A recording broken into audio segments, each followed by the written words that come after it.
മലയാളത്തിൽ എക്കാലത്തെയും നന്മ നിറഞ്ഞ നായക നടൻ ആരാണ് എന്ന് നിങ്ങൾ എന്നോട് ചോദിച്ചാൽ എനിക്ക് അതിനൊറ്റ മറുപടിയുള്ളൂ. എനിക്ക് മാത്രമല്ല, മാളവർക്ക് മൊത്തം ഒറ്റ മറുപടിയുള്ളൂ: പ്രേം നസീർ.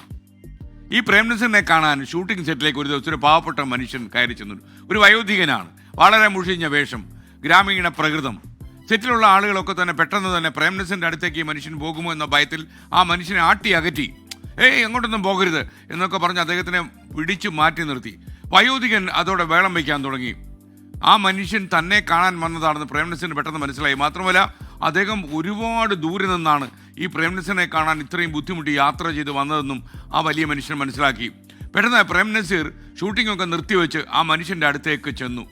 എന്നിട്ട് അയാളെ വിളിച്ചു. അദ്ദേഹത്തെ വളരെ ബഹുമാനത്തോടെ, ആദരവത്തോടെ, സ്നേഹത്തോടെ, വാത്സല്യത്തോടെ വിളിച്ചുകൊണ്ടുവന്ന് അടുത്തുള്ള ഒരു കസേരയിലിരിക്കാൻ പറഞ്ഞു. അപ്പോൾ ആദ്യമൊക്കെ അദ്ദേഹം മടിച്ചു. പക്ഷേ പ്രേം നസീർ അല്ല ക്ഷണിക്കുന്നത്. അതുകൊണ്ട് തന്നെ അദ്ദേഹം കസേരയിലിരുന്നു. അദ്ദേഹത്തിന് ആവശ്യം കുടിക്കാൻ വെള്ളമൊക്കെ കൊടുത്തു. സ്വന്തം ടിഫിൻ ബോക്സിൽ നിന്ന് ഭക്ഷണവും പങ്കിട്ടു പ്രേം നസീർ. എല്ലാവരും ഒന്ന് ഷോക്കായി. അവർ ശരിക്കും സ്തബ്ധരായി പോയത്, ഈ മനുഷ്യൻ എന്താ ഇങ്ങനെ? കാരണം വിയർപ്പ് നാറ്റവും ഒക്കെയുള്ള ഒരു മനുഷ്യൻ, സാധാരണ ഒരു ഗ്രാമീണനെ ചേർത്ത് പിടിച്ച് നിർത്തുന്നു, അദ്ദേഹത്തിന് ഭക്ഷണം കൊടുക്കുന്നു, കുടിക്കാൻ വെള്ളം കൊടുക്കുന്നു, അടുത്ത കസേരയിലിരുത്തുന്നു. ഇതൊക്കെ പ്രേം നസീർ ചെയ്യുകയാണ്. അതുകൊണ്ടാണ് അവർ ഷോക്ക് ഏൽക്കാൻ കാരണം. അപ്പോൾ മലയാളത്തിൽ ഇത്രയും അന്ന് പ്രേം നസീർ എന്ന് പറഞ്ഞാൽ ഒരു തരംഗമാണ്. ഓലക്കൊട്ടകൾ ഉൾപ്പെടെ എല്ലാ തിയേറ്ററുകളിലും പ്രേം നസീറിൻ്റെ ചിത്രങ്ങൾ നിറഞ്ഞോടുന്ന കാലമായിരുന്നു. അങ്ങനെയുള്ള ഒരു സെലിബ്രിറ്റിയാണ് ഒരു ഗ്രാമീണനെ നെഞ്ചോടെ ചേർക്കുന്നത്.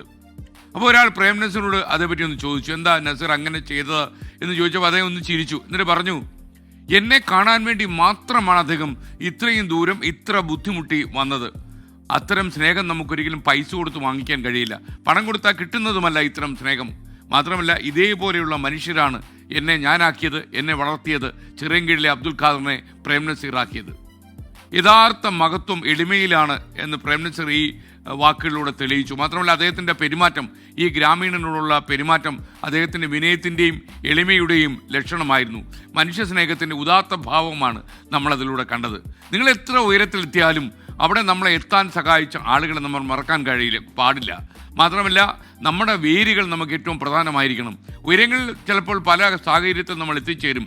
ഏണിപ്പടികൾ നമ്മൾ കടന്നുപോയി എന്ന് വരും. പക്ഷേ ഏണിപ്പടികൾക്ക് താഴെ ചില മനുഷ്യർ നിൽക്കുന്നുണ്ടാവും. അവരുടെ നെഞ്ചിൽ ചവിട്ടിയായിരിക്കും നമ്മൾ മേലോട്ട് കയറിപ്പോയത്.